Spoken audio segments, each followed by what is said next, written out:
اعوذ باللہ من الشیطان اللعین الرجیم بسم اللہ الرحمن الرحیم رب اشرح لی صدری ویسر لی امری واحلل عقدۃ من لسانی یفقہوا قولی۔ ناظرین محترم السلام علیکم ورحمۃ اللہ وبرکاتہ۔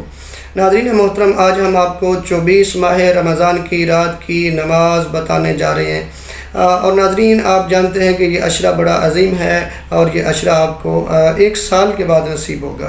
کوشش کریں جو نماز بتائی جا رہی ہے اس نماز کو ضرور پڑھیں۔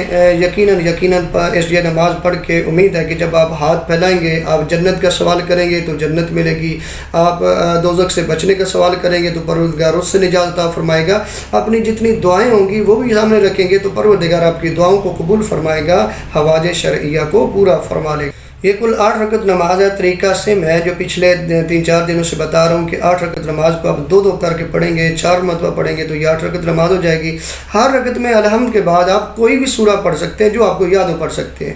یہ 4 مرتبہ آپ نے پڑھنا ہے، پہلی رکعت میں بھی الحمد کے بعد کوئی بھی سورہ پڑھ سکتے ہیں، دوسری رکعت میں بھی الحمد کے بعد کوئی بھی ایک سورہ پڑھ سکتے ہیں۔ ایسے 2 پڑھیں گے، 2 سیم ایسے ہی پڑھیں گے، پھر 2 سیم ایسے ہی پڑھیں گے، پھر 2 رکعتیں پڑھیں گے۔ اسی طریقے سے یہ 4 دفعہ پڑھیں گے تو 8 رکعت نماز ہوگی۔ پروردگار کے آگے ہاتھ پھیلانا اور پروردگار اس ماہ مبارک کے صدقے میں، اس عظیم مہینے کے صدقے میں اور اس عمل کے صدقے میں آپ کی دعاؤں کو قبول فرما لے گا۔